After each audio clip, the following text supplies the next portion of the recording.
Lundi dernier, interrogé sur l'annonce du syndicat mixte de gestion de l'eau et de l'assainissement de Guadeloupe qui déconseillait à la population de consommer l'eau du robinet, le ministre Vigier a répondu « Voyez, vous avez la chance d'avoir un ministre qui est également biologiste, qui va vous donner les bons conseils. Eh bien, vous faites couler l'eau, vous la faites chauffer et après vous la mettez au frigo. » Mais bien sûr, pourquoi les Guadeloupéens et Guadeloupéennes n'y avaient pas pensé avant? Peut-être parce qu'ils et elles savent que le problème est structurel et ne se réglera pas par des bons conseils de biologistes, tout ministre qu'il soit. En Guadeloupe, comme dans plusieurs autres départements dits d'outre-mer, depuis des années, de nombreux dysfonctionnements dans la gestion des usines de production d'eau potable, du réseau de distribution et de la gestion des eaux usées entraînent une situation catastrophique. Un quart de la population de Guadeloupe n'a pas accès tous les jours à l'eau du fait des coupures. 31% de la population mahoraise n'a pas accès à l'eau courante dans son logement.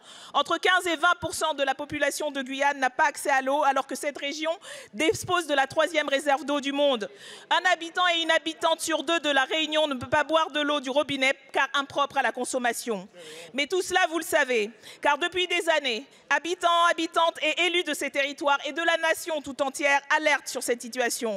Le 2 juin 2023, un rapport du comité de l'ONU sur les droits de l'enfant a même demandé à l'État français de garantir les droits à l'eau et à l'assainissement en Outre-mer et singulièrement en Guadeloupe. À ce jour, en plus d'être condescendantes, les réponses de votre gouvernement sont dramatiquement insuffisantes. Heureusement, la représentation nationale s'est saisie du problème. Mardi dernier, en commission des finances, la proposition de notre groupe d'un plan d'urgence de 100 millions d'euros sur le budget 2024 pour rendre effectif le droit d'accès à l'eau dans les Outre-mer a été votée. Madame la Première ministre, conserverez-vous ce financement ainsi que tous ceux adoptés en commission en faveur des Outre-mer après le funeste 43 que vous prévoyez sur la 2e partie du budget?